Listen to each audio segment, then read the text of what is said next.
উপরে উঠছিল, তারপরে থেকে উল্টে পয়সা নিচ্ছে। কখন থেকে খুঁজে পাইতেছেন না? কোন সময় থেকে খুঁজে পাইতেছিলেন না?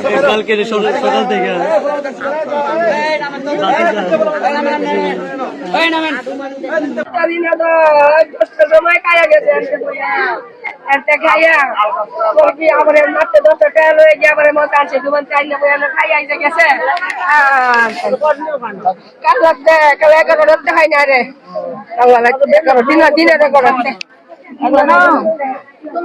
স্যার সকালে আমরা স্যার বাড়িতে ছিলাম, তারপরে ওই বাড়ির লোক ছাদের উপরে পানি দেওয়া হয়ে গেছিল স্যার।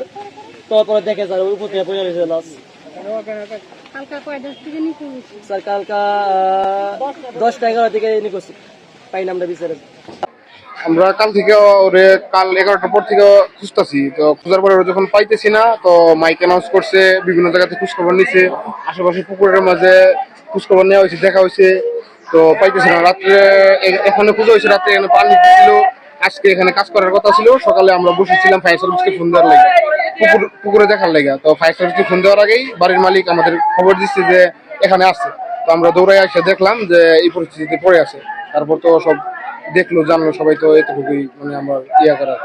হয়তো রাত্রেবেলা এখন কেউ মানে প্রথম পর্যায়ে রাত 9টা-8টার দিকে এখানে ছিল, মানে আইসা দেখছে কিছুই নাই, তো পানি দিয়ে গেছে রাত্রেবেলা। তো সকালে যখন পানি দেওয়ার জন্য আসছে তখন তারা দেখছে হয়তো রাত অনুমানিক 1টা-2টার দিকে কেউ না কেউ এখানে রাইখে গেছে। প্রথম পর্যায়ে এখানে ছিল না মনে হয়, কালকে খোঁজা হয়েছিল। কিন্তু আমরা আজকে সকালে খবর পেয়েছি যে চরমরজলে একটি নির্মাণাধীন বিল্ডিং এর ছাদের উপর একটি বাচ্চা মৃত অবস্থায় পাওয়া গিয়েছে।